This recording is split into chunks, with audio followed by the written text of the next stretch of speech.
তার জন্য কি ভিডিও করা বন্ধ করব? কক্ষনো না। আরও ওদেরকে দেখিয়ে দেখিয়ে আরও ভিডিও করব। কারণ করতে লাগছি যখন করতেই থাকবো। ওদের ফাটছে ফাটুক, যা বলার সে বলতে পারে। কারণ আমরা ভিডিও খুব কষ্ট করে করি। এই যে রোজ রোজ যে ভিডিও করি সাজুগুজু করে, তাহলে মানে কি বলবো, বিরক্ত লাগে, তবুও করি। যে একদিন না একদিন কিছু যদি হয়, তার জন্য আমরা মানে আশায় মরে চাষা। আশা করতে করতে দেখি কত দূর কী হয়, কিন্তু ছাড়বো না, ভিডিও করতেই থাকবো। ভিডিওতে লাইক হলে হবে, কমেন্ট করলে করবে, শেয়ার করলে করবে, কিন্তু ভিডিও করা আমরা ছাড়বো না, ভিডিও করতেই থাকবো।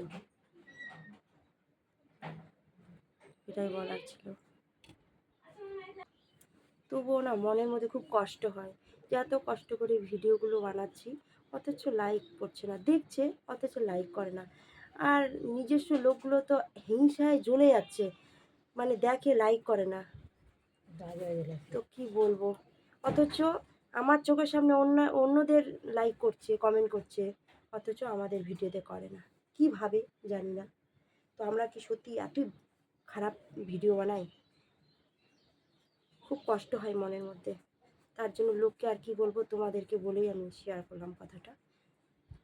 তো জাস্ট আর কোনো কিছু বলার নেই আমার। এখান থেকে সমাপ্ত।